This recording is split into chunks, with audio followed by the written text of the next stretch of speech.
गया, डन। अगर किसी को डायबिटीज मेलाइटिस है ना, तो वुंड हीलिंग बहुत डिले होता है। और डायबिटीज मेलाइटिस हो ना, तो वहां पर फंगल इन्फेक्शन होने के भी चांसेस ज्यादा रहते हैं। और जहां पे मॉइस्चर हो वहां पे और ज्यादा रिस्क रहता है फंगल इन्फेक्शन होने का। तो कौन सा कॉलपाइटिस होने के चांसेस रहते हैं? Candida albicans. फंगल वेजाइटिस के डायबिटीज में chance more common. Fungal vaginitis seen in diabetes mellitus female. Delay wound healings, frequent infection, immunity थोड़ी बहुत कंप्रोमाइज रहती है, हाइपरग्लाइसेमिक। जहां पे ग्लूकोज होता है वहां पे माइक्रो ऑर्गेनिज्म ज्यादा ग्रो करते हैं। तो इसीलिए वहां पर किसी भी वुंड के ऊपर जहां डायबिटीज है, वहां पे फिर वुंड हील नहीं हो पाता। कई बार आपने देखा होगा, जब एंटीबायोटिक भी दे देते हैं, अच्छा क्लीनिंग कर लेते हैं, ड्रेसिंग कर लेते हैं, नहीं होता। कहीं कहीं पर आजकल लेटेस्ट मैंने ये भी देखा है, इंसुलिन की एक दो ड्रॉप वुंड पे डालते हैं। कभी हॉस्पिटल में काम किया आपने देखा होगा, डायबिटीज पेशेंट में वुंड हील करवाने के लिए इंसुलिन की ड्रॉप भी वुंड पे डाली जाती है, ताकि यहाँ पे माइक्रो ऑर्गेनिज्म ग्लूकोज कम हो जाए लोकल वुंड पे, तो जल्दी हील हो जाए। तो आप डायबिटीज में पढ़ोगे, जब मैं आपको मैनेजमेंट पढ़ाऊंगा, फूड अल्सर का ट्रीटमेंट पे फोकस नहीं करना, प्रिवेंशन पे फोकस करना है। एक बार फूड अल्सर हो गया 2-3 महीने तक ठीक नहीं होगा, इतना सा भी हो गया ना बढ़ जाएगा, तो होने नहीं देना है। पैर में किसी प्रकार का अल्सर नहीं होने देना है, उसकी एक नर्सिंग रोल है कुछ खास। ये हो गया आपके एक्स्ट्रा। फंगल वेजिनाइटिस के अंदर white cheesy substance drainage with itching, curdy colour vaginal discharge.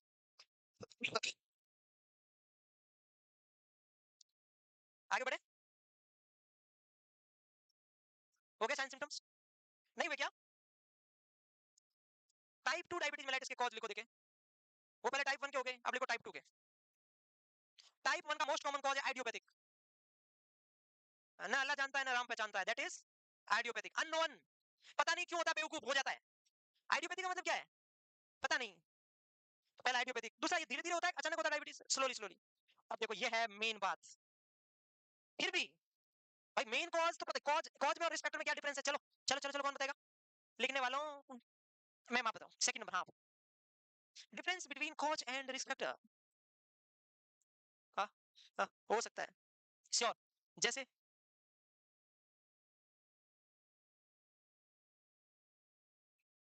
Cancer का कोई कॉज है ही नहीं, एग्जैक्ट रिस्क फैक्टर ये सारे। कोई कॉज वाला कोई बताओ डिजीज।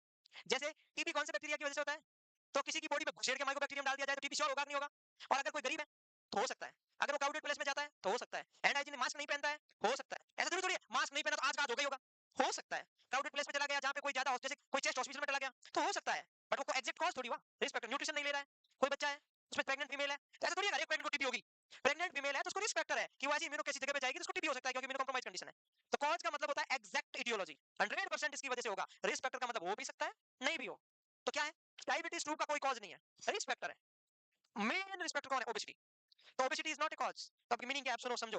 अगर कोई पर्सन ओबेज है पिछले काफी टाइम से, तो इसका मतलब उसके फैटी लिवर भी है, बॉडी में फैट डिपोजिशंस भी है, इसका मतलब कार्बोहाइड्रेट का मेटाबॉलिज्म नहीं हुआ तभी तो फैटी लिवर हुआ। भाई फैटी लिवर का मतलब क्या? बॉडी में फैट डिपोजिशन हो गई ज्यादा, ओबेसिटी हो गई, इसका मतलब इसको फ्यूचर में कभी भी डायबिटीज हो सकता है। Obesity is a main risk factor for diabetes. Diabetes की वजह से ओबेसिटी नहीं होता, ओबेसिटी की वजह से डायबिटीज हो सकता है। समझ में आई मैं क्या बोल रहा हूं? तो ऐसे कभी मत बोलना कि डायबिटीज की वजह से ओबेसिटी मतलब वेट गेन होता है, नहीं, वेट गेन की वजह से डायबिटीज हो सकता है। समझ में आई मेरी बात? जो ऑलरेडी ओबेज है उसमें डायबिटीज हो सकता है, तो ये लिखा मैंने। Obesity is major risk factor, जैसे increase triglyceride, increase cholesterol, increase lipid, fatty liver, sedentary lifestyle. Sedentary lifestyle का मतलब क्या? डायबिटीज कम्युनिकेबल डिजीज है, non communicable? Non communicable disease पैसे वाले लोगों में होती है, कम्युनिकेबल डिजीज गरीबों में होती है, ये रूल है। तो सेडेंटरी लाइफस्टाइल का मतलब है सेठ, राजा, बैठा है आराम से गद्दे पे तकिया लगा के, नौकर को बोला घंटी बजाई, पानी, चाय, बिस्किट, सैंडविच, बर्गर, पिज्जा, और क्या खाओगे? मोमोज, चिली पटेटो खा लो, और क्या चाहिए? हाँ, फ्रेंच फ्राइज और चिप्स। सुनो, जो बैठा बैठा खाता रहता है उसमें स्टोरी होगा। और जो उसके आगे सर्वेंट है वो दिन भर दौड़ेगा, बाजार जाएगा, मार्केट में जाएगा, इधर, तो वो 2000 कैलोरी खाता है, 3000 यूज हो जाती है बेचारे की, तो उसकी बॉडी में फालतू का फैट कभी स्टोर होगा नहीं, और उसको कभी डायबिटीज होगा नहीं। फैट स्टोर नहीं होगा तो उसकी ब्लड वेसल्स में कोलेस्ट्रॉल नहीं जमेगा। तो गरीब लोगों को एमआई नहीं आता, कंपेरेटिवली सेठ लोगों को, अमीर लोगों को, कम एक्टिविटी करने वाले लोगों को क्या आता है? फिर बहुत ज्यादा अमीर लोग हो जाते हैं, फिर मजदूरी तो कर नहीं सकते, फिर वो जिम करते हैं। फिर वो क्या करते हैं? जिम, फिर जिम वर्कआउट बता के शो करते हैं, भाई हम लोग जिम कर रहे हैं। क्यों? कौन कौन करे, सब उसको काम ही नहीं करना कुछ। तो फिर वो जिम करके कंपनसेट करते हैं कि भाई सेडेंटरी लाइफस्टाइल तो है, बट हम जिम करके हमारी फालतू की बॉडी में जो कैलोरी है, जो फैट है, उसको निकाल रहे हैं। निकाल दो, वेरी गुड, अच्छी बात है, ठीक रहेगा, वरना एक दिन पेट बढ़ जाएगा, हाँ करते रहोगे। तो फिर बात भैया, तो सेडेंटरी लाइफस्टाइल। तो नॉन कम्युनिकेबल डिजीज किसमें होती है? पैसे वालों में होती है। डायबिटीज, हाइपरटेंशन, सेरिब्रोवास्कुलर एक्सीडेंट, कैंसर, ये सारी डिजीज नॉन कम्युनिकेबल में आती है। तो ये किसमें होती है? पैसे वालों में होती है, ज्यादा ज्यादा, बहुत पैसे वाले, कितने भी, कहीं पर भी देख लो तुम। हाँ, और नेक्स्ट, इंसुलिन रेसिस्टेंट हो जाता है, ठीक है। हेरिडिटी, माँ बाप को डायबिटीज है तो बेटे बेटी को होने के चांसेज है, 50% चांसेज है। आजकल की जनरेशन ये है कि मम्मी पापा को 60 साल की एज में हुई तो बेटे को 40 में होता है, क्योंकि बेटा कुछ नहीं करता, क्योंकि ऐसी लाइफस्टाइल हुई है, ऐसी हुई है कि साइकिल चलाने का मामला चला गया, पैदल चलने का मामला चला गया, अब हर चीज ऑनलाइन है। पहले कम से कम मार्केट में सब्जी लाने तो जाते थे, दूध लाने तो जाते थे, आजकल पता नहीं कौन कौन से जोमेटो स्विगी आ गए, अंदर बैठे बैठे घंटी बज जाती, 5 मिनट में आ जाता लेके। अब तुम्हारी कैलोरी बर्न कहाँ होगी? हर काम इंसान बैठे-बैठे करना चाहता है, कुछ तो एक्टिविटी कर ले। कोई कुछ नहीं। जब भी किसी पेशेंट को डायबिटीज मेलाइटिस होता है, तो उसके अंदर रेसिस्टेंट हो जाता है, उसकी वजह से एक स्पेशल टाइप की प्रोटीन होती है, उसको बोलते हैं एमाइलोइड प्रोटीन। वो आइलेट ऑफ लैंगरहैंस के चारों तरफ जमा हो जाती है, इंसुलिन रेसिस्टेंट की वजह से। उसको बोलते हैं एमाइलोइडोसिस। तो ये भी एक होने का टाइप 2 में चांसेस रहता है, टाइप 1 में नहीं रहता। और मोस्टली टाइप 2 डायबिटीज 40 साल की एज के मोस्टली मतलब एडल्ट में होता है, तो मोस्टली 40 के बाद। धीरे-धीरे होता है, सेनाइल है, तो 40 के बाद में होता है। तो आप क्या सोच रहे हो? आने वाली डब्ल्यूएचओ ने बोला, मैंने नहीं, मेरे हिसाब से आप मानो मत, मेरी बात कौन सी मानते हो आप? डब्ल्यूएचओ ने बोला 2030 तक 50% से ज्यादा लोगों को वर्ल्ड में डायबिटीज होगा। मतलब आधे से ज्यादा लोग डायबिटीज से सफर करेंगे। तुम्हें लगता है ना कि डायबिटीज हमें नहीं होगा, भगवान करे ना हो, बट 50% से ज्यादा होगा। पता नहीं 50 में कौन आ जाए। अब तुम खाने पे जोर देते हो। डायबिटीज होने का क्या रीजन हो सकता है बताओ? मैं भी ऐसी चीजें फॉलो नहीं करता हूं, मुझे भी होगा, मैं मानता हूं। मैं तो डबल रिस्पेक्टर हूं, मैं तो डबल में हूं, तो मैं तो सिर्फ भाई पढ़ते रहते हो और कुछ नहीं। मेरे तो पेनक्रियाटाइटिस भी है, और क्रोनिक पेनक्रियाटाइटिस का कॉम्प्लिकेशन क्या है? फ्यूचर में डायबिटीज मेलाइटिस, फिर धीरे-धीरे पेनक्रियाज का क्या होगा? स्क्लेरोसिस होगा, हार्डनिंग होगी, फाइब्रोसिस होगा, तो बीटा सेल डैमेज होगी, जिस दिन डैमेज होगी तो डायबिटीज होने लगेगा। जिस दिन भी होगा, कल किसने देखा? जब तक नहीं है तब तक तो खा लो पी लो, होगा तब तो वैसे ही है। तो मुझे पता है होगा, मुझे तो कभी न कभी 50 में होने वाला 40 की एज में हो सकता है, वो भी मे बी। तो ऐसा होता रहता है, इसके लिए माइंड नहीं करना। डायबिटीज क्यों हो सकता है वैसे रीजन? भाई कोई भी ओबेसिटी क्यों हो सकती है? अच्छा, वेट कम करने के लिए क्या करना चाहिए? ये तीनों का आंसर एक ही है। क्या करना चाहिए? एक्सरसाइज। सबसे पहला काम है diet. Exercise, exercise weight maintain नहीं होगा, हो जाएगा मैरासमस। क्या करना चाहिए? सबसे कोई भी नॉन कम्युनिकेबल डिजीज नहीं हो, उसके लिए आपको एक ही काम करना है अभी से। करता कोई नहीं है, मैं भी नहीं करता, बता रहा हूँ। जो पढ़ रखा है वो बता रहा हूँ, करता कोई नहीं है। देखो, अगर कोई भी बंदा ब्रेकफास्ट नहीं करता, वो फ्यूचर में नॉन कम्युनिकेबल डिजीज को इनवाइट कर रहा है, इनविटेशन दे रहा है। अब देखो, आप बोलोगे सर ब्रेकफास्ट नहीं करने से क्या होता है? इतना काम बिगड़ेगा, अभी मैं बताऊंगा। एक रिसाइकिल प्रोसेस होगी पूरी, सिर्फ एक ब्रेकफास्ट नहीं करने से और बहुत ज्यादा लेट सोने से। हालांकि अपन पढ़ाई करते हैं तो लेट सोते हैं, बट कोई बात नहीं, लेट सोते हो तो सुबह उठते ब्रेकफास्ट कर लो, मामला सेट हो जाएगा। अब लेट सोते से बच जा सकते हो, अगर आप ब्रेकफास्ट करते हो तो लेट भी सोओगे तो कोई दिक्कत नहीं होगी। देखो क्या होगा, ब्रेकफास्ट नहीं करेंगे क्योंकि हम सुबह लेट उठेंगे, रात को 4 बजे सोए। अगर आप 4 बजे भी सोते हो, चलो पढ़ाई कर रहे हो, तो सुबह 8-9 बजे उठ के कम से कम ब्रेकफास्ट करके फिर चाहे वापस हो जाओ। इसका फायदा क्या होगा? पूरा डे का साइकिल देखना, कि ब्रेकफास्ट आप नहीं करोगे तो आप फिर उठते लेट उठोगे 10-11 बजे, इसका मतलब ब्रेकफास्ट नहीं किया, सीधी सी बात है। तो आपको भूख लगेगी लगभग, क्योंकि 11 बजे तो खाना होगा नहीं, आप हॉस्टल में कहीं रहते हो। ब्रेकफास्ट कितने बजे आता है? 8 साढ़े 8 बजे। अब आज जो भी है, उस टाइम आप सो रहे थे, आपने अपनी साथ वाली फ्रेंड को बोला मेरे ब्रेकफास्ट ले लेना, उसने लिया नहीं, या हुआ जो भी हुआ, या मना कर दिया, कुछ भी रीजन आई डोंट नो, मैं उसमें नहीं जाना चाहता। अब आप उठे 11 बजे, उस समय ना कोई ब्रेक है ना कोई फास्ट है, ना लंच है, सीधा ब्रंच है। ठीक है, लंच और ब्रेकफास्ट के बीच वाले को क्या बोलते हैं? ब्रंच। अब उस समय कुछ नहीं है, तो आप रूम में क्या करते हो? कुरकुरे, चिप्स, ऐसी कुछ जंक फूड ला के रखते हो, जिसके अंदर 90% फैट होता है। सब कुछ फैट ही होता है उसमें, कुछ भी कर लो, नमकीन हुआ, कुछ भी हुआ, मुझे नहीं पता क्या क्या होता है, प्रोटीन नहीं होता उसमें, ये कंफर्म है। तो ये आप ला के रखते हो, थोड़ा बहुत पेट भरने के लिए हो गए। आपको पता है आपका कार्बोहाइड्रेट जाना चाहिए 60, प्रोटीन जाना चाहिए 15, फैट जाना चाहिए 20 से 30, अब चला गया 80% फैट। जो भी खाया उसमें कितना चला गया? चलो चला गया तो चला गया। अब आपको खाना खा रखा है कल रात का 11-12 बजे का, 10 बजे का, अब बजिए 1। अब आप हाथ-वाथ धो के पड़ोगे खाने पे। अब आप बताओ, आपको 3 रोटी की भूख है, आप ढाई खाओगे कि 5 खाओगे? क्यों खाओगे 5? क्योंकि आपने सुबह खाया नहीं है। आपको भयंकर, आपका ये हाइपोथैलेमस क्या है? स्टिमुलेट है। तो जब आप ब्रेकफास्ट नहीं करते हो, जब आप लंच में क्या करोगे? ज्यादा खाओगे। लंच में क्या करोगे भाई? और लंच कब करोगे? 1 से 2 बजे के बीच। लंच में आप बहुत ज्यादा खाओगे, और आपको पता है, जब हम बहुत ज्यादा खाना खाते हैं, हमारे ब्रेन को ब्लड सप्लाई कम हो जाती है, क्योंकि ब्लड सप्लाई डाइवर्ट हो जाती है स्टमक की तरफ। जब भी हम बहुत ज्यादा खाना खाते हैं तो नींद आती है, यस और नो? तो नींद क्यों आती है? ब्रेन को ब्लड सप्लाई कम हो जाती है, स्टमक को ब्लड सप्लाई ज्यादा चाहिए, क्योंकि इसका मेटाबॉलिज्म काइन बनाना है। ज्यादा खाते ही नींद आती है, ये रूल है। क्यों? ब्रेन को ब्लड सप्लाई कम हो जाती है, तो फिर आपको आएगी नींद। आप 1 से 2 घंटा सोओगे। और ऐसा बोला जाता है, खाना खाने के बाद कभी सोना नहीं चाहिए। आपकी बॉडी का सेकंड नर्वस सिस्टम कौन है? जीआईटी है। आप सो गया, आपका नर्वस सिस्टम सो गया, तो आपका मीजनर प्लेक्सस हो गया, आपका माइंट्रिक प्लेक्सस हो गया, तो खाने का पूरा मेटाबॉलिज्म नहीं होगा, तो पार्शियल कंपनसेशन होगा। इसका मतलब वो फैट वैसे के वैसे बॉडी में डिपॉजिट होगा। सीधा का सीधा क्या होगा? डिपॉजिट होगा। खाना खाना था आपको 3 रोटी, आपकी भूख थी 12 घंटे की, आपने खाई 5, ऊपर से पी ली छाछ, दही, बटर मिल्क, पता नहीं क्या-क्या लिया साथ में, और ऐसे करते-करते आपको खाना ज्यादा खा लिया, फिर आ गई थोड़ी सी नींद, आपने खाना खाया लेट, खाया ज्यादा, शाम को खाना चाहिए था, सब लोग खा रहे हैं 7 से 8 के बीच में, आपको 7 से 8 के बीच में भूख नहीं लग रही, आप खाना खाओगे रात को, साथ वाले को बोलोगे प्लीज मेरे लेके रख देना ढक्कन देके, ठीक है, स्टील की थाली में लेके प्लास्टिक की प्लेट का लगा दिया बर्तन, ढक्कन, आप खाओगे कितने बजे? 11 बजे। और 11 बजे खाना खाओगे, भूख लगी ज्यादा, क्योंकि दिन में खाया था 1 बजे, 10 घंटे हो चुके हैं, खाओगे ज्यादा, जो ही ज्यादा खाओगे आएगी नींद, और 2 घंटे से पहले पहले आप क्या करोगे? सो जाओगे, और सो जाओगे तो आप ऐसा करते करते 12-1 बजे तक सोओगे, सुबह उठोगे लेट, ब्रेकफास्ट बाई चांस किया नहीं, एक ब्रेकफास्ट नहीं करने से यहाँ ज्यादा खाया, या सो गए, या 7-8 बजे नहीं खाया, 11 बजे खाया, इसकी वजह से मेटाबॉलिज्म प्रोसेस बिगड़ता है। तो करना क्या चाहिए? ब्रेकफास्ट अगर आप कर लेते तो यहाँ पे आप ज्यादा नहीं खाते, ज्यादा नहीं खाते तो खाने के जस्ट बाद नींद नहीं आती, ज्यादा नहीं खाते 7 से 8 बजे भूख लग जाती, 7 से 8 बजे भूख लग जाती तो आप लगभग 10-11 बजे सोते, जब तक सोते तब तक आपका स्टमक खाली होता, इसका मतलब आपका इंटेस्टाइन में लगभग मेटाबॉलिज्म पूरा हो चुका होता, तो सुबह आप उठते तो ब्रेकफास्ट कर लेते, तो आपकी बॉडी में स्टोरेज कुछ नहीं होता, और आपकी बॉडी कैसे चलती? मेंटेन चलती। लेकिन आप एक खाना मिस किया, इसके चक्कर में ये ज्यादा खाया, ये ज्यादा खाया, और इसकी वजह से हमारा मैकेनिज्म सारा बिगड़ जाता है। तो करना क्या चाहिए? दूसरा टेक्निक, और सबसे अच्छा टेक्निक है ओबेसिटी बचाने का। आपका वजन है 50 किलो, आप जब भी खाना खाने बैठो, ब्रेकफास्ट को छोड़ दो, लंच और डिनर की बात कर रहा हूं। जब भी खाना खाने बैठो, कम से कम 4 ग्राम पर केजी के हिसाब से खाने से पहले स्टोमक में कुछ और डाल देना है। लगभग एक पाव कम से कम, 250 ग्राम तो कम से कम, या तो 300 ग्राम डालो, बहुत अच्छी बात है। खाने से पहले ऐसी चीज खा लो जिसमें फुल एंटी मतलब फुल पानी है, कैलोरी नहीं है। क्या होता है वो?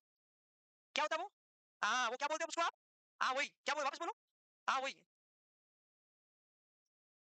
ये किसी को ओबेसिटी नहीं होगी, ये ऑथेंटिक बुक में लिखा है। कोई भी पर्सन खाना खाने से पहले 250 ग्राम अगर सलाद खा लेता है तो उसका स्टोमक भर जाएगा बिना कैलोरी वाले फूड से। तो अब वो 6 रोटी खाने वाला कितनी रोटी खाएगा? 3। तो उसकी बॉडी में एक्स्ट्रा कैलोरी नहीं जाएगी, नहीं जाएगी तो एक्स्ट्रा डिपोजिशन नहीं होगा, नहीं होगा तो उसमें ओबेसिटी नहीं होगी, पानी की कमी नहीं आएगी क्योंकि सलाद में फुल वाटर होता है कि नहीं होता है? तो ये सारा मामला सेटल। ऐसा कोई करता नहीं है। समझ में आई बात? हाँ, कोई नहीं करता मतलब मैं कौन हूँ? जल्दी लिखो। अच्छा 1 मिनट प्लीज, ये हेडिंग लगाओ पहले। रिस्क फैक्टर ऑफ, मैं डायबिटीज लिख दूं या सीधी नॉन कम्युनिकेबल डिजीज लिख दूं? नॉन कम्युनिकेबल लिख दूं? Non communicable diseases. Non communicable मतलब हाइपरटेंशन कम्युनिकेबल है, नॉन कम्युनिकेबल? ऐसी डिजीज जो एक पर्सन से दूसरे पर्सन में ट्रांसमिट नहीं होती, वो नॉन। कैंसर कभी भी ट्रांसमिट नहीं होता। लकवा सेरेब्रोवास्कुलर एक्सीडेंट ट्रांसमिट नहीं होता। डायबिटीज नहीं होता, इनको नॉन कम्युनिकेबल बोलते हैं। ये दो टाइप के होते हैं, एक होता है मॉडिफाइबल रिसेप्टर। कौन सा इंपॉर्टेंट है? पहले कह देता हूं एग्जाम के लिए इंपॉर्टेंट है। एक होता है नॉन मॉडिफाइबल। अगर कोई बोलते हैं नॉन मॉडिफाइबल का मतलब क्या है?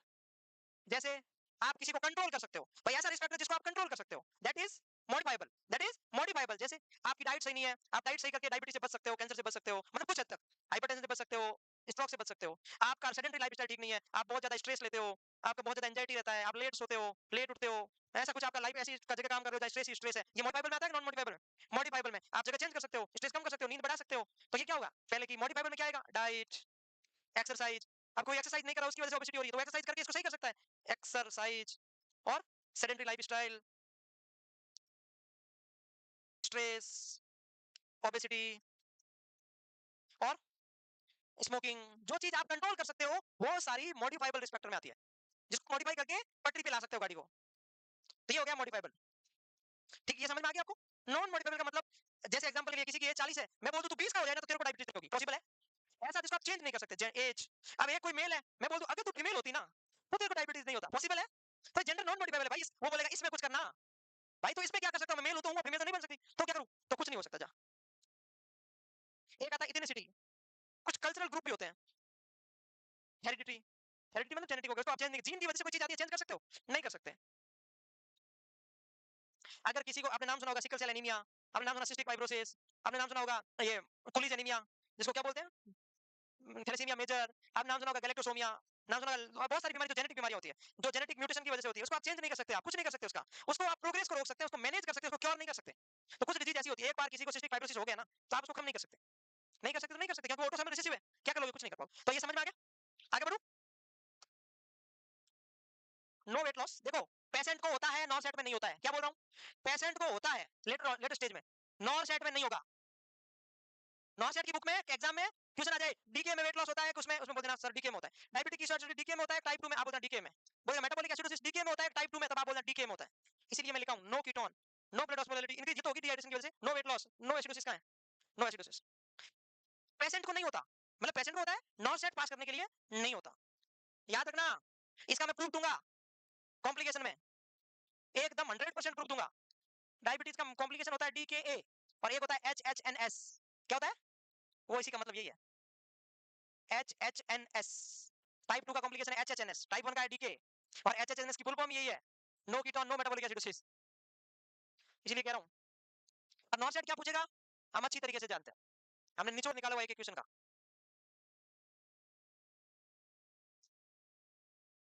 तो साइन सिम्टम हो गए, क्या ऐसे कर रहे हो धीरे धीरे, जल्दी करो बाबू, आओ।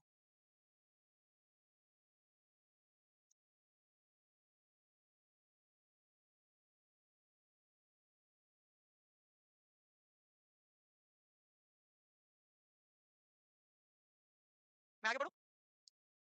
हाँ या ना बोल जाओ, नहीं बोलना कुछ, डन। आज चाय तो नहीं आई रे,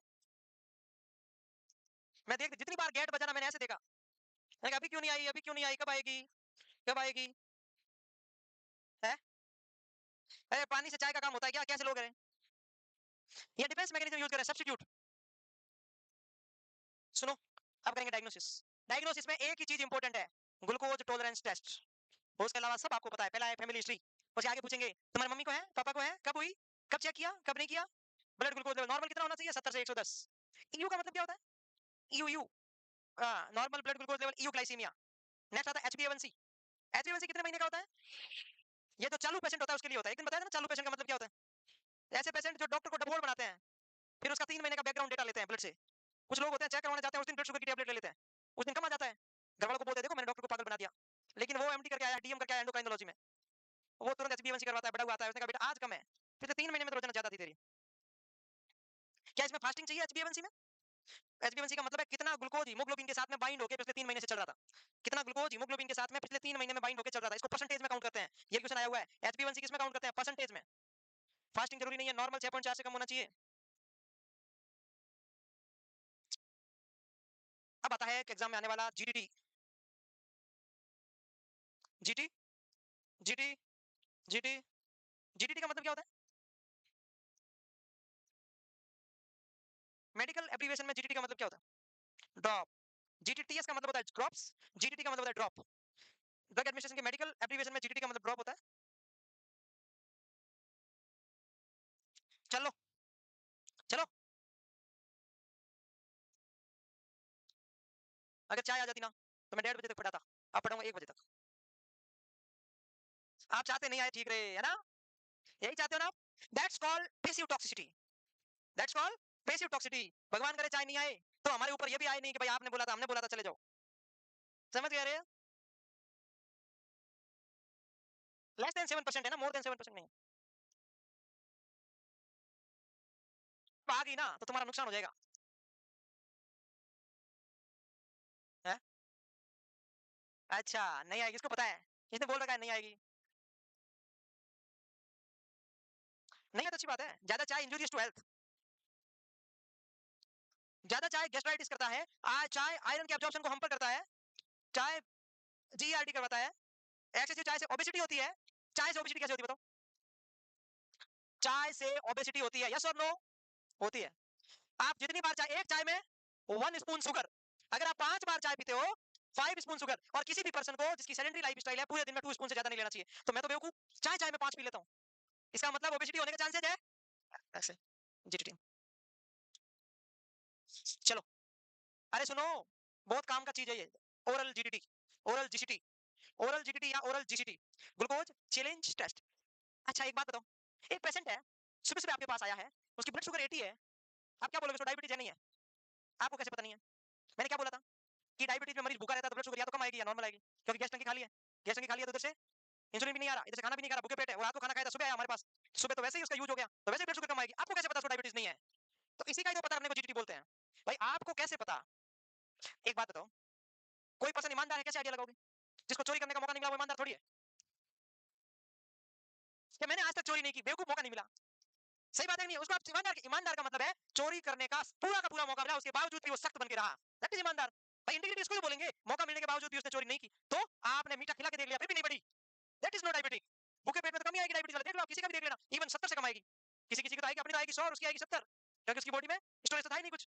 तो सीधी बात है, तो कभी भी आप एम्प्टी स्टमक से नहीं फाइंड आउट कर सकते, कंफर्म करने के लिए हमें ये करना पड़ता है कि डायबिटीज। तो कैसे करेंगे?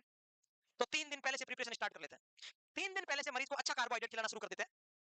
बढ़िया सुनो, 3 दिन पहले से बढ़िया कार्बोहाइड्रेट खिलाना शुरू कर देते हैं। पहली बात, टेस्ट से जस्ट पहले, एक दिन पहले कम से कम उसको स्टिमुलेंट चीजें कम कर देते हैं और सेडेटिव चीजें भी कम कर देते हैं। ऐसी चीजें नहीं देते। दो ऐसे टेस्ट है, एक तो होता है मायोग्राफी। मायोग्राफी क्या होती है? माइलोग्राफी क्या होता है? स्पाइनल कॉर्ड की स्टडी करते हैं myelography. Myography is muscles study. तो मसल्स की स्टडी के कुछ 2-3 दिन पहले से हम मरीज को नींद की ड्रग और स्टिमुलेटरी ड्रग दोनों बंद कर देते हैं, वरना रिजल्ट गलत आएगा। अगर सेडेशन दोगे तो मसल्स वीक आएगी, स्टिमुलेटर दोगे तो मसल्स ओवर एक्टिव आएगी, जो कि फाल्स पॉजिटिव होगी। तो जीटीटी में भी क्या करते हैं कि मरीज को स्टिमुलेटर ड्रग भी बंद कर देते हैं, क्योंकि हो सकता है इससे मरीज की ब्लड शुगर ज्यादा है, और सेडेशन भी कम नहीं देते, तो टी, कॉफी, अल्कोहल, ज्यादा चॉकलेट, ये टायरामिन वगैरह ये कम कर देते हैं, ठीक है। मरीज को शाम सुबह 8 बजे टेस्ट है ना, तो रात को 12 बजे एनपीओ करते हैं। कब करते हैं? सॉरी, शाम को 8 बजे, 12 घंटे का एनपीओ करना है इसमें। कितना घंटे का एनपीओ करना है? 12 आवर्स एनपीओ। बाकी किसी प्रोसीजर में 12 मिडनाइट 12 एएम से एनपीओ करते हैं, इसमें शाम को 8 बजे एनपीओ करते हैं, ठीक है। अब सुबह वाली जो ड्रग है, या तो उसको ये चल रही है ओरल हाइपोग्लाइसेमिक ड्रग, और या चल रही है इंसुलिन। सुबह वाली इंसुलिन नहीं देंगे क्योंकि मरीज क्या है? एनपीओ है। तो हमने रात को तो खाना ही नहीं दिया, उसके बाद 8 बजे के बाद हमने कुछ खिलाया ही नहीं। अब सुबह इंसुलिन देंगे तो मरीज को हाइपोग्लाइसेमिया आएगा ना। तो शाम को 8 बजे इंसुलिन दिया था, खाना दे दिया। सुबह हमने खाना भी नहीं दिया, इंसुलिन भी नहीं, अगर चल रही है तो वरना मरीज को हाइपोग्लाइसीमिया आएगा। क्या करोगे जीटीटी? उससे पहले मरीज तो चला जाएगा कोमा में। ठीक है। अब 8 घंटे पहले से हैवी एक्सरसाइज नहीं करवानी, क्यों? पेशेंट क्या है? एनपीओ है। एनपीओ पेशेंट को एक्सरसाइज करवाओगे तो मरीज की कैलोरी बर्न होगी, कैलोरी बर्न होगी तो क्या हो जाएगा उसको? हाइपोग्लाइसीमिया। ये बेसिक कांसेप्ट है। ये क्या है? बेसिक। लिखो, it is called basic concept.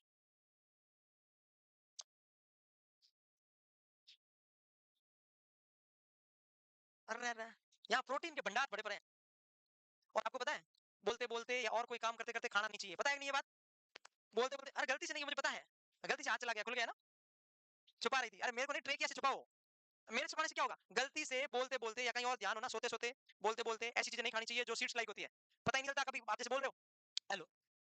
अब सच में एक मैं गांव में प्रैक्टिस कर रहा था, हमारे गांव में एक गवर्नमेंट स्कूल में एक एलडीसी था। समझते हो आप लोग? हाँ बाबू। तो वो किसी स्कूल में हाँ बाबू, वो बाबू दूसरा है। हाँ। तो वो किसी शादी में गए, उसके भतीजे की शादी थी। अच्छा थैंक यू। चाय नहीं आई उसके लिए, चॉकलेट से कंपनसेट हो रहा है। तो हाँ, है? मैं इतनी थोड़ी खा रहा हूँ जो नहीं खानी चाहिए, मैं कम खा रहा हूँ, मैं बच्चों जितनी खा रहा हूँ। हाँ एनर्जी आ जाएगी, मैं स्टोरेज जितनी नहीं खा रहा हूँ। तो क्या हुआ, वो एक पर्सन था, वो अपने भतीजे की शादी में गया। तो आपको पता है शादी में जाते हैं तो वो सुपारी वगैरह देते हैं। तो वो ऐसे सो रहा था, वो पैर से विकलांग था, दोनों पैर ऐसे थे उनके, तो दोनों पैर से वो इन्वर्जन वाली टेक्निक, वैसे सोता सोता खा रहा था। तो सुपारी दी, तो उसने सोते सोते खा ली। बोलते बोलते उसको बोला, अरे इधर आना सर, आ रहा हूँ। सोते सोते उसने कुछ और काम करने लग गया, फोन में पता नहीं, उसकी सुपारी चली गई ट्रेकियम। पर्सन एज में 45 ईयर, सुपारी कहाँ चली गई? ट्रेकियम में। अब सोचो क्या हुआ होगा, क्या हुआ होगा, सोचो सोचो क्या हुआ होगा, सोचो आप। एज कितनी? 45, एकदम हेल्थी, प्रेस वाले कपड़े पहन रखे, फुल फ्लैश टकाटक मस्त ऐसे सो रहा था। सुपारी ट्रेकिया में चली गई। और सुपारी पता है पानी के संपर्क में आके फूलती है, फूलती है सुपारी। ये कोई भी चने वाले होते हैं ना, ये पानी के संपर्क में आके फूलते हैं। आपको लगता होगा क्या ये इतना सा चना है? ट्रेकिया तो बढ़िया है वो। और किस्मत अच्छा है कि उसकी भतीजे की शादी जोधपुर में श्रीराम हॉस्पिटल के पीछे वाली जगह पे बारात आई थी। कहाँ आई थी? श्रीराम हॉस्पिटल है प्राइवेट, बड़ा एक प्राइवेट हॉस्पिटल है पाल रोड पे, उसके पीछे वाली गली में बारात आई थी। वो वहां पे था, बारात में आया हुआ था। और उसके ट्रेकिया में, अगर वो कहीं और बारात बारात जाता गांव में, तो बारात वापस जाने से पहले उसका काम करना। इवन 5 मिनट में उसको लेके चले गए, फिर कि उसका एसपीओ 20-30 आ गया, सीवियर हाइपोक्सिया हो गया, बॉडी ब्लू हो गई, साइनोसिस हो गया, ब्रोंकोस्कोपी करके इमीडिएट। और किस्मत भी अच्छी है कि दिन में 12-1 बजे की बात थी, तो वहां वो पल्मोनरी मेडिसिन वाला डॉक्टर अवेलेबल। तो 10 मिनट में उसकी इमीडिएट ब्रोंकोस्कोपी करके निकाल ली वापस, इमीडिएट इंट्यूबेट करके। 10 मिनट भी और रह जाता ना, तो किस्मत अच्छा है कि उसकी भतीजे की शादी कहाँ हुई थी? जोधपुर में हुई थी, सिटी में। तो अच्छी जगह बारात है, इसलिए तुम्हें ना ये बोलते बोलते मत खाया करो, कुछ फायदा नहीं है, अच्छी बात नहीं, नॉट गुड थिंग्स। अब आओ इधर, अरे इधर इधर इधर। फास्टिंग, अब देखो क्या बोल रहा हूँ मैं, रात को 8 बजे क्या कर दिया? एनपीओ कर दिया। सुबह लेंगे सैंपल, क्या लेंगे? तो लेंगे एक ब्लड सैंपल, ये लो, ये ले लिया ब्लड सैंपल, ब्लड सैंपल समझ में आ रहा है मैं क्या बोल रहा हूँ? ब्लड सैंपल, अब ब्लड सैंपल लेने के बाद मरीज को 75 ग्राम से 100 ग्राम, कितना? कौन सा? कौन सा कार्बोहाइड्रेट? मोनोसैकेराइड, जो इमीडिएट एनर्जी देता है वो, 300 ml वाटर में विद इन 3 to 5 मिनट। पूरी बात सुनना, लिखना मत, यही है मैन, याद रखने वाला। मरीज का फास्टिंग है, 12 घंटे से फास्ट है, ब्लड सैंपल ले लिया, ले लिया, रख दी साइड में, लगा दिया ऊपर, लिख दिया फास्टिंग। अब मरीज को क्या करेंगे? 75 ग्राम से 100 ग्राम क्या खिलाएंगे? कार्बोहाइड्रेट, कितने पानी में? 300 ml में, एडल्ट पेशेंट है, कितने मिनट में? 3 से 5 मिनट में खिला दिया। अब उसके पौने 2 घंटे बाद, कितने घंटे बाद क्या लेंगे? सैंपल, उसको बोलते हैं पोस्ट प्रांडियल सैंपल। क्या बोलते हैं उसको? समझ में आया? यही जीटीटी है। एक सैंपल लेंगे फास्टिंग, फिर खिलाएंगे कार्बोहाइड्रेट, फिर सैंपल लेंगे पीपी। आया समझ में? अब दोनों का क्या करेंगे? रिजल्ट चेक करेंगे। रिजल्ट कितने आ सकते हैं? 3, या तो डायबिटीज नहीं है, या हो सकता है या है, नहीं है हो सकता है, नहीं है हो सकता है। फास्टिंग में भी 3 आएंगे और उसमें भी। तो देखो इससे कैसे पता चलेगा उसको डायबिटीज है? अगर किसी पर्सन को डायबिटीज नहीं होता, तो चाहे तुम फास्टिंग लेने के बाद में 75 ग्राम किया, 750 ग्राम भी खिला देते ना, हाइपरग्लाइसीमिया नहीं होता, क्योंकि उसकी बॉडी में इंसुलिन था, जो भी खाओगे इंसुलिन आता, ग्लाइकोजन में स्टोर कर देता। अब इसका पता करना है इसको है कि नहीं है, तो हम पहले फास्टिंग सैंपल लेंगे। फास्टिंग नॉर्मल आया, ठीक है, या थोड़ा बहुत ज्यादा भी आया, देख लेंगे। अब खाने के बाद में ज्यादा आ गया, इसका मतलब 100% इसको डायबिटीज, क्योंकि डायबिटीज नहीं होता तो खाने के बाद भी नहीं बढ़ता, क्योंकि इंसुलिन था। तो क्या करेंगे? फास्टिंग सैंपल लेंगे। आपको कौन सा याद रखना है? ये बस, बीच वाला। तो फास्टिंग सैंपल 100 और 125 के बीच में है, तो उसको डायबिटिक हो सकता है। क्या है? डाउटफुल डायबिटिक है। क्या बोलते हैं इसको? टीडी, प्री डायबिटिक, फ्यूचर में हो सकता है, अभी नहीं है, लेकिन नेगेटिव नहीं है। क्वेश्चन आए हुए हैं, 6 के 6 क्वेश्चन आए हुए हैं, 1 2 3, 1% भी गलत कर दिया, क्वेश्चन गलत है। एज इट इज याद रखना। क्या? फास्टिंग सैंपल 12 घंटे के एनपीओ वाला, 100 इंक्लूड है, 100 ऐसे नहीं, 100 से ज्यादा इंक्लूडिंग 100, 100 से 125 तक है, पेशेंट को प्री डायबिटिक है। अब क्वेश्चन आ जाए, ब्लड शुगर 99 है, तो बताओ पेशेंट को क्या है?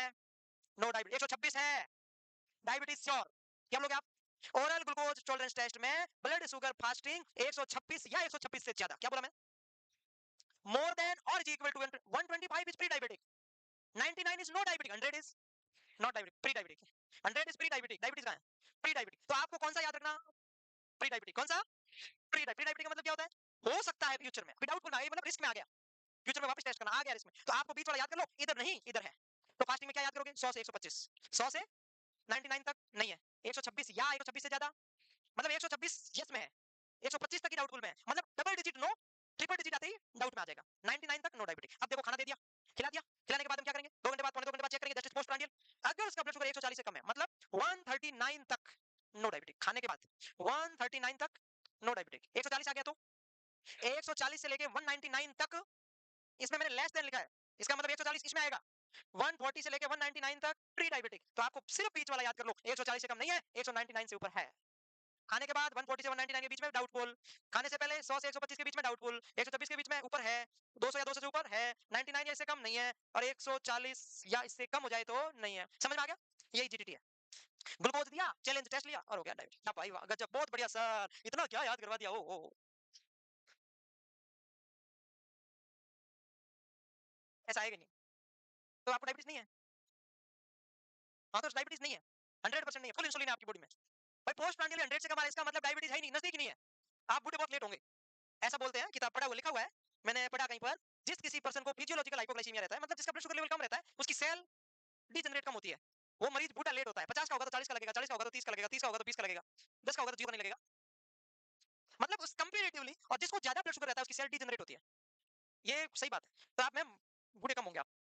नींद तो ऐसी, खाना खाया करो अच्छा। स्लीप खुल गई क्या? अब मैं कौन झुकेगा? कहाँ गए चने?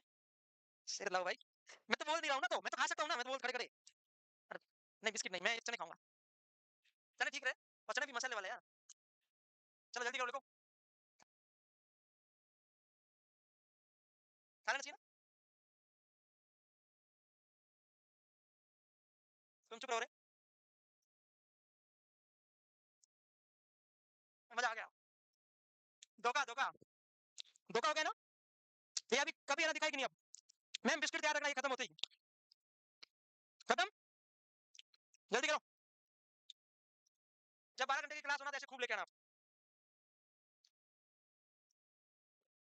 यार जलो मत, मुझे जलने की बदबू आ रही है। चने बहुत मस्त है यार, बहुत मस्त है। कहाँ जा रहे हो? ए चुप रहो, जल्दी लिखो प्लीज। हो गया? इसको बोलते हैं बी ग्योर। क्या बोलते हैं? बी ग्योर। बी ग्योर टेस्ट किसमें यूज होता है? यूरिन में ग्लूकोज का पता, किसमें?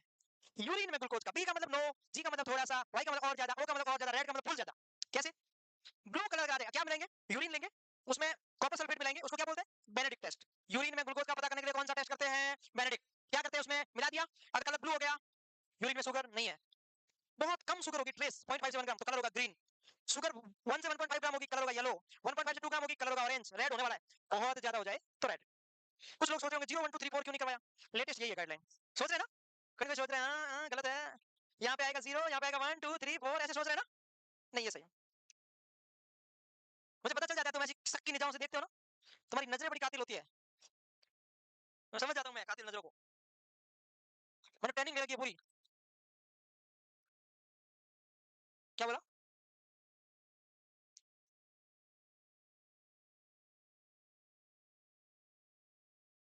ए लिखो चुपचाप, आपको ट्रेनिंग नहीं मिलेगी ये।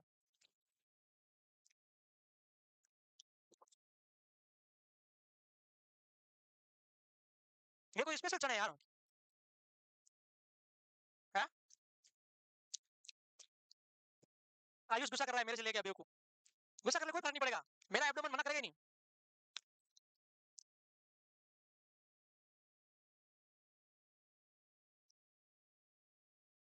लिख लिया? अभी तक क्या करें, ऑनलाइन वाले भी लिख लिया देखो।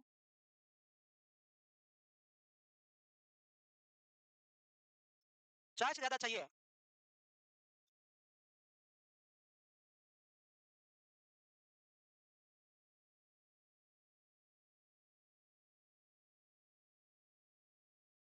आगे बढ़ू? मैं चने खत्म होने से पहले पहले लिख लेना, क्योंकि फिर मैं अगली स्क्रीन डाल के बिस्किट लेने जाना है।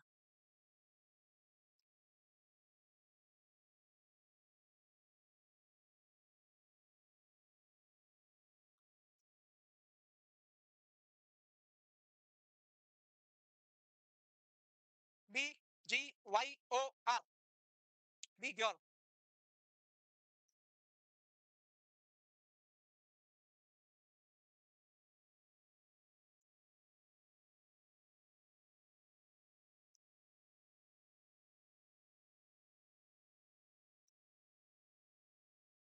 लड़कियां सोच रही हम तो इतना सा लेके आए थे, पूरा खा गया डाकी। रोतरा, रोतरा मतलब एसीटोन, एसीटोन मतलब कीटोन। सिर्फ नाम याद और कुछ मत लिखना। यूरिन में कीटोन को चेक करने के लिए कौन सा टेस्ट करते हैं? रोतरा एसीटोन टेस्ट। बस कई बार आया जाए बाई चांस, क्या मिलाते हैं? नाइट्रोफोस्फेट मिलाते हैं, और कुछ नहीं। और तो मैं बोलूंगा नहीं। अमोनियम हाइड्रोक्साइड भी मिलाते हैं, नाइट्रोफोस्फेट भी मिलाते हैं, दोनों में से कोई एक। सिर्फ नाम याद रखना, रोतरा टेस्ट किसके लिए? किसके लिए? यूरिन कीटोन, यूरिन, बस। ये किसके लिए होता है?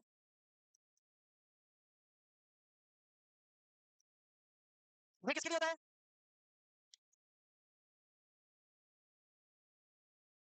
आज शाम को देखता हूँ कौन कौन लाइव क्लास लेते हैं। जो तो लेंगे उसका मैं नॉर्थ सेट में नाम लिख दूंगा पेपर में पक्का। जो तो क्लास लेंगे उसका नॉर्थ सेट में नाम लिख दूंगा आज, है ना?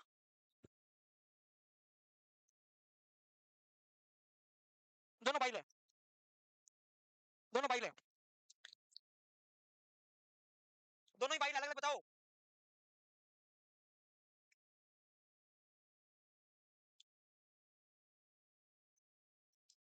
जल्दी करो, गलत हो गया। ए टेस्ट बाइल साल्ट के असेसमेंट के लिए, स्मिथ टेस्ट बाइल पिगमेंट के असेसमेंट के लिए। Hay test bile salt, Smith test bile pigment.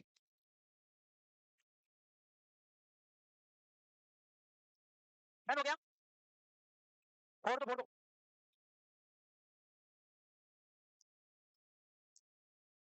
Actually मैंने चने इसलिए खाए, मैं नाइट ड्यूटी करके स्नान करके सीधा आ गया, मैंने ब्रेकफास्ट नहीं करा। और उसी दिन मैं बोल रहा हूँ ब्रेकफास्ट करना चाहिए। महान पापी इंसान, महान फर्जी पर्सन, महान झूठा इंसान, जो काम नहीं करे और खुद बोले ऐसा करना चाहिए। यस और नो? मैंने खुद नहीं किया, मैं आपको बोल रहा हूँ कितना गलत है। चलो आगे बढ़े। क्या नो? अब लिखो सी पेप्टाइड, ऐसे लिखो। सी पेप्टाइड टाइप 2 में बढ़ता है, टाइप 1 में कम होता है। नेक्स्ट, सी पेप्टाइड लेवल बता तो रखा है मैंने भाई। सी पेप्टाइड का लेवल टाइप 1 में क्या हो जाता है? क्योंकि इंसुलिन कम है तो कम होगा। टाइप 2 में इंसुलिन की कमी नहीं है तो बढ़ जाता है। ये समझ में नहीं आया था क्या? इंसुलिन ज्यादा तो सी पेप्टाइड ज्यादा, इंसुलिन कम तो सी पेप्टाइड कम। डन हो गया क्या? चलो चलो चलो, आगे बढ़ो। ऐसे क्या कर रहे हो प्लीज? मैम लिख लिया, लिख लिया, आपको करो, लिख लिया। डरो, डर क्यों रहे हो? ए डरते कोई? यहाँ लड़कियां महिला सशक्तिकरण में डर रही, पागल कैसे लोग हैं डर रहे? आप राजस्थान से हो, बाहर से हो? कहाँ से? झारखंड से? कौन डरता है भाई? डर, मैंने पहली बार देखा लड़कियां इतनी डरती है। लड़कियां एक बार सामने आंख निकाल के देख ले, सामने वाले की आंख चली जाए, फिर डर रही। मैं बोलूं मैडम लिख दिया, आप बोल ही नहीं रही, इतना आगे बैठ गया। ये डरना नहीं है। फेलिंग टेस्ट ये भी कुछ नहीं है, याद भी नहीं करना। कीटोन और कार्बोहाइड्रेट दोनों का कई बार पता करने के लिए फेलिंग टेस्ट करते हैं, बस। जल्दी करो, हॉर्न बज गया। श्री श्याम जी महाराज की जय। इसमें लिखा है श्याम जी, किसका था? Thank you ma'am. हाँ और याद रखा है मैम। पुष्पा लेके आई आज, पुष्पा के हाल का इतना पूरा। चुप कर, मैं मेरे सामने मत देखो, शर्म आ रही मुझे। मेरे सामने, अरे पुष्पा तू बिस्किट के ऊपर बैठ गई क्या? सच में पुष्पा, मैं एक ही खाऊंगा, एक भाग में खो गया बिस्किट, मीठा नहीं खाऊंगा, ओबेसिटी हो जाएगा।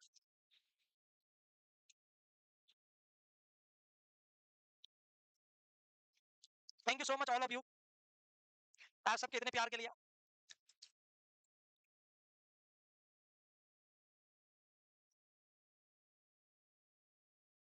आगे बढ़ो, कुछ नहीं है तो। अब देखो बढ़िया बात स्टार्ट होती है, जहाँ इंपॉर्टेंट नहीं होता मैं भी नहीं देता ध्यान। मेरे ऊपर गुस्सा आ रहा है ना? नहीं यार, भाई किसी को गुस्सा है तो बता देना। आज उन भाई को आ रहा है ना आपको? मैं साइकोलॉजिस्ट हूँ। हाँ, थोड़ा बहुत आ रहा है, मैं कसम खा के बोल दूं नहीं आ रहा हो तो। सच में मेरे को पता चलता है भाई। और क्या क्या करेंगे देखो, सिटी, एमआरआई, क्योंकि अपन पता करेंगे ना पेनक्रियाज कैसे क्या है। पेनक्रियाटाइटिस का मोस्ट कॉमन डायग्नोसिस क्या है? कौन सी इन्वेस्टिगेशन से पेनक्रियाटाइटिस का पता लगाया जाता है? एमाइलेज लाइपेज हो गया। रेडियोलॉजी में किससे? सीटी से। किससे? CT scan, confirmatory radiological diagnosis CT scan. और एमआरआई, और कहीं कोई सेल डिस्ट्रक्शन है कि नहीं है, पेनक्रियाज डैमेज है कि नहीं है, वो एमआरआई जिसको बोलते हैं एमआरसीपी। क्या बोलते हैं? एमआरसीपी क्या होता है? क्या होता है मैम आप बता देंगे? What the meaning of MRCP क्या होता है? याद नहीं आ रहा? एमआर का मतलब है, किसको पता है?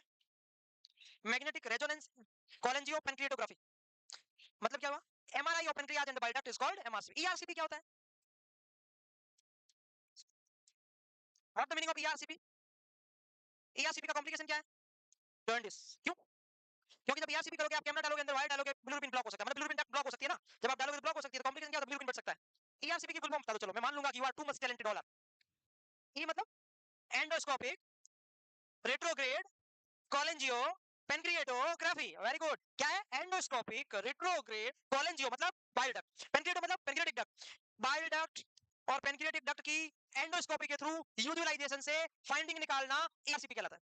समझ आ गई? ईआरसीपी में कौन सी पोजीशन देते हैं बताओ? चलो देखते हैं तुम्हारा आईक्यू। वो जो ऑप्शन दूं, ऑप्शन दूं, रुको पहले बोल, जिसको पता है बोले नहीं। Option A supine, B right lateral, सुन लो पहले 10 ऑप्शन देता हूं। कितने? 10 ऑप्शन देता हूं, 10। A supine, B left lateral, C right lateral, D prone, semi Fowler, high Fowler और 60 डिग्री 90 डिग्री उल्टा नीचे जेनुपेक्टोरल। कौन सी? सब गलत। ईआरसीपी में मल्टीपल पोजीशंस देते हैं। मल्टीपल का मतलब क्या है? यहाँ सही आंसर है मेरा। कभी बैठाना पड़ेगा, कभी जा नहीं है डक्ट, ऐसे हो जा, कभी ऐसे हो जा, कभी आगे खिसक। ईआरसीपी में मल्टीपल देखो। अरे बेवकूफों, तुम्हारा इतना भी कॉमन सेंस नहीं है। फोटो बनाओ, फोटो। ये क्या है?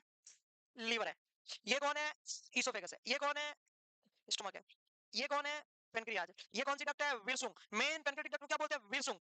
एसेसरी पेनक्रियाटिक डक्ट को क्या बोलते हैं? सेंटोरनी। एक छोटी सी होती है उसको बोलते हैं सेंटोरनी। अब ये लीवर, ये है लेफ्ट हेपेटिक डक्ट, ये राइट हेपेटिक डक्ट, दोनों मिलके कॉमन हेपेटिक डक्ट। ये सिस्टिक डक्ट, ये गॉल ब्लैडर और ये कॉमन बाइल डक्ट और यहाँ पे पेनक्रियाटिक एम्पुल ऑफ वाटर में यहाँ के खुलेगा। सही है? अब ईआरसीपी क्या है? What is ERCP? देखो जाओ, यहाँ से डालेंगे, ये मरीज का मुंह है पहले, ठीक है? यहाँ से डालेंगे क्या? कैमरा।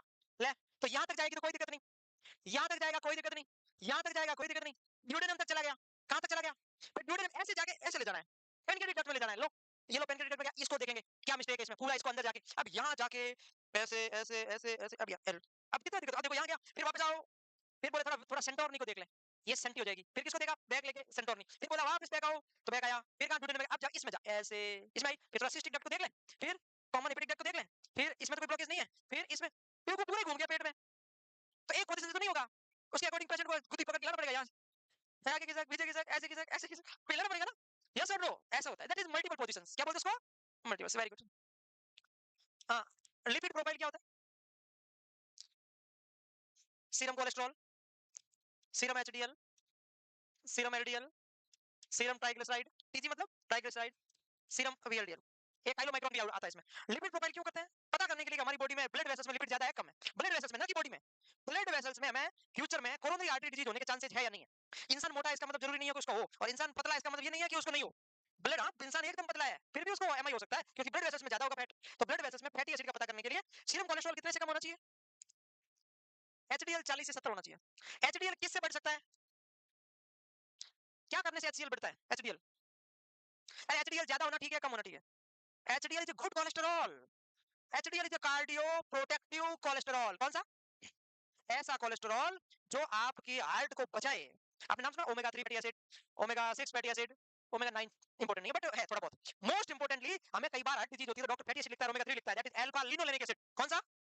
Alpha linolenic acid. वो है फैट लेकिन वो हार्ट को बचाता है, हार्ट को बचाता है, कार्डियो प्रोटेक्टिव है। वो किसमें देखने को मिलता है? पूपा में। किसमें देखने को मिलता है? पॉली।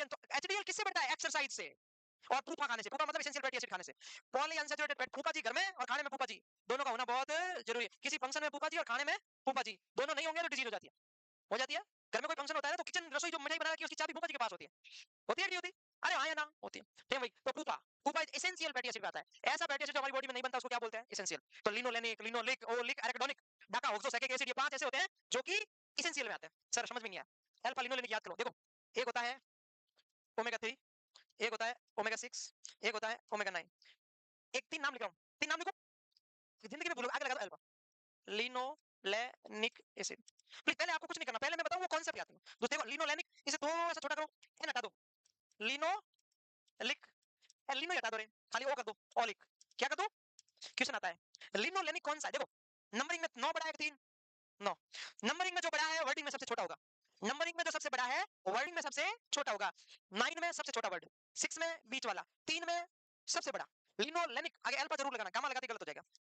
तो लिनो क्वेश्चन आता है, ओमेगा 3 फैटी एसिड कौन सा होता है? लिनोलेनिक। ओमेगा 6 कौन सा होता है? लिनोलिक। ओमेगा 9 कौन सा होता है? ऑलिक। समझ में आया? ये अच्छे होते हैं बॉडी के लिए, कार्डियो प्रोटेक्टिव बोलते हैं इसको, ये खाना चाहिए। LDL is a bad cholesterol. कौन सा? नॉर्मल होना चाहिए। देखो इसमें अलग अलग है, हर एक लैब की अलग अलग है। अगर किसी का 1 से 10 से कम है तो बहुत अच्छा है, वरना किसी भी हालत में 130 से कम होना चाहिए।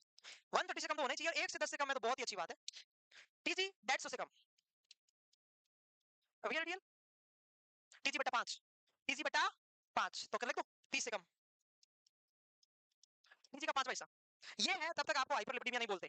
इसमें से कुछ भी गड़बड़ है, एचडीएल कम है और ये चारों बढ़े हुए हैं तो उसको हाइपरलिपिड, एचडीएल बढ़ने को हाइपरलिपिडीमिया नहीं बोलते, गुड गुड बोलते हैं, अच्छा अच्छा बोलते हैं। अगर किसी में एचडीएल बढ़ जाए बहुत अच्छी बात है, गुड कोलेस्ट्रॉल है। और बाकी ये चारों चोर है। ये चारों कौन है? चोर। ये ज्यादा नहीं बढ़ने चाहिए, लेकिन नहीं भी होंगे तो भी दिक्कत है। नर्वस सिस्टम की मेम्ब्रेन कौन बनाते हैं? ये। फैट सोल्यूबल विटामिन कौन बनाते हैं? ये। स्टेरॉइड कौन हेल्प करते हैं? ये। आपकी बॉडी में स्मूथ एंडोप्लाज्मिक रेटिकुलम किसके बनाते हैं? इसके। है फैट का एमल्सिफिकेशन करवाने के लिए डाइट अब्जॉर्प्शन करवाते कौन? ये। तो जरूरी तो है, ये नहीं होंगे तो रिप्रोडक्शन फेलियर भी हो जाता है, क्योंकि सेक्स हार्मोन सारे स्टेरॉइड होते हैं और स्टेरॉइड इज कोलेस्ट्रॉल। तो जरूरी तो है, पर ज्यादा नहीं होना चाहिए। समझ आ गया लिपिड प्रोफाइल? ये क्या था? ये क्या था? है? ए भाई रुको, प्लीज प्लीज, 10 मिनट, 10 मिनट। भूख लगी? मैंने खाना खा रखा, कितने बजे बताऊं? बताऊं? बताओ कितने बजे? आप आइडिया लगाओ कितने बजे खाया?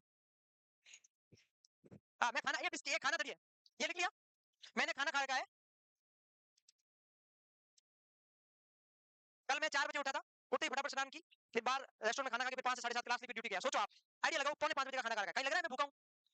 कहीं लग रहा है कहीं एनर्जी कम हो रही है? कुछ भी लग रहा है, I am full energetic. Try करके अब देखो, मैनेजमेंट ऑफ डायबिटीज। चलो एक बात करो, आप लोग लिखेंगे नहीं समझेंगे। 10 मिनट 10, आप देखो 5 मिनट बात कर लो मेरे से, तो मेरे से बात करो ठीक रहेगा। मैनेजमेंट टाइप 2 डायबिटीज का पहला मैनेजमेंट क्या है? डाइट। आप एक बात बता दो, फिर अपन चले जाएंगे, मैं चला जाऊंगा, मैं टॉक्सिटी हो गई, मैं मान गया। सुनो, भूख, किसी को डायबिटीज है, आपको पता है इसको कार्बोहाइड्रेट तो देना चाहिए 60%। वो 60% कार्बोहाइड्रेट में कौन सा कार्बोहाइड्रेट ज्यादा होना चाहिए? अरे कार्बोहाइड्रेट का टाइप है, मोनो डाई पॉली। पॉली। कौन सा ज्यादा होना चाहिए? पॉली। क्यों? वो कंपैरेटिवली लेट एनर्जी देगा, मोनो तुरंत शुगर बढ़ा देगा। समझ भाई मैं क्या बोल रहा हूँ? 60%, देखो सुनो, 60% कार्बोहाइड्रेट, 15 से 20% प्रोटीन, 30% फैट। इस 60% में 70% कौन सा कार्बोहाइड्रेट होगा? पॉली। पॉली को कौन सा बोलते हैं? कॉम्प्लेक्स, जैसे कि स्टार्च वगैरह होता है ना, पढ़ते हो ना, ग्लाइकोजन और स्टार्च, मतलब लेट एनर्जी देने वाला। बाकी 30% में दूसरा कार्बोहाइड्रेट, बाकी प्रोटीन फैट, ठीक है। और अगर किसी को हाइपोग्लाइसीमिया हो जाए तो only mono, no di, no oligo, no, only mono. जो 1 मिनट में एनर्जी दे वो दे, उसको बोलते हैं रूल 15। क्वेश्चन आ रखा है, रूल 15/15 कौन सी बीमारी में यूज किया जाता है? हाइपोग्लाइसीमिया के मैनेजमेंट में। किसमें? तो क्वेश्चन क्या आएगा? डायबिटीज डाइट में कौन सा कार्बोहाइड्रेट देना चाहिए? Complex poly. हाइपोग्लाइसीमिया हो जाए तो कौन सा देना चाहिए? मोनो। ऑरेंज जूस आधा कप या 15 ग्राम, आधा कप या 15 ग्राम, वो हम पढ़ेंगे मैनेजमेंट में, अभी नहीं पढ़ने का, अभी बस डाइट। डाइट में जय माता दी, कम से कम दिन में 4 बार खाना है। 60% कार्बोहाइड्रेट, उसमें 70% होना चाहिए कौन सा? कॉम्प्लेक्स, 15% प्रोटीन, फैट लगभग 30%। कार्बोहाइड्रेट प्रोटीन का रेशियो होना चाहिए 5:1 कैसा होना चाहिए? 5:1। Okay done. फिर हम नेक्स्ट लिखेंगे एक्सरसाइज। एक्सर, सर लिखने में जोर आ रहा है सर, बहुत तंग हो रहा है, मैं कुछ नहीं कर सकता। मेरे ऊपर गुस्सा कर लो चाहे कुछ भी कर लो, अभी तो पार्टी शुरू हुई है। हैं? हैं? हैं? हैं? ये बकरा, लिख ले, लिख ले। तुम पीछे वाले, तुम जानवर की आवाज निकालो, तुमसे खूब है ना। स्त्री 2 के राजकुमार, लिखो।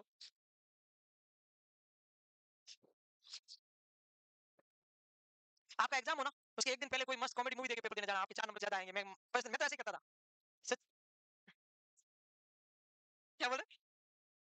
अरे यार मैं इतना गंदा कॉमेडियन हूँ क्या? आपको पता है, आपने नाम सुना जेलेंस्की? जेलेंस्की नाम सुना? कौन है जेलेंस्की? नाम सुना?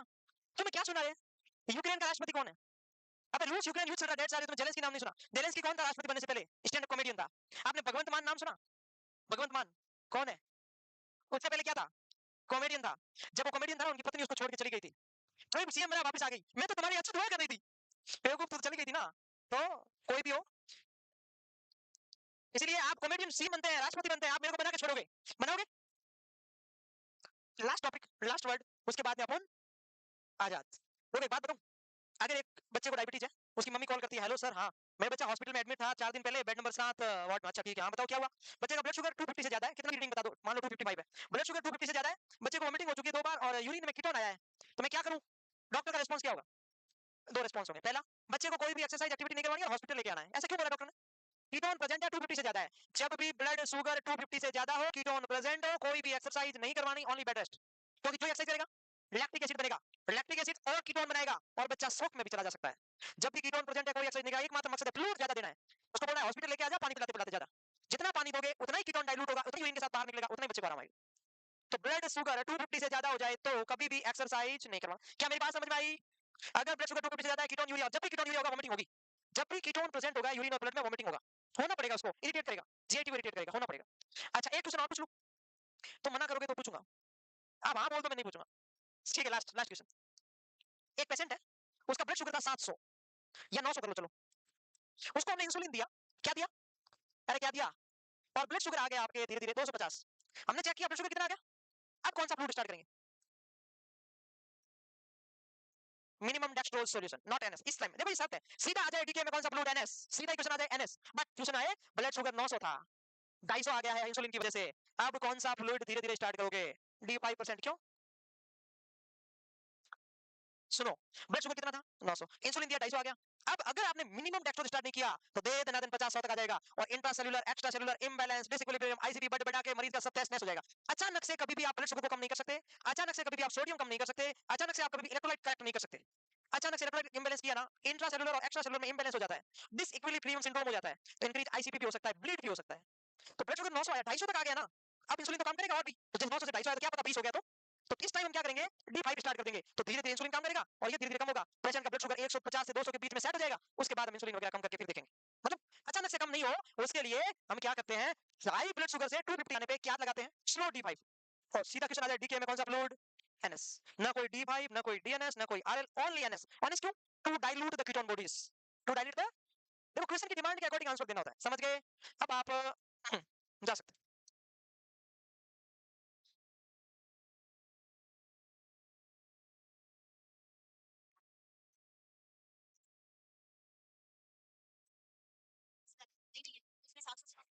वो बायोकेमिस्ट्री में आ जाता है, आ जाता है, आ जाता है, ये ग्लूकोमीटर में नहीं आता, वहां करते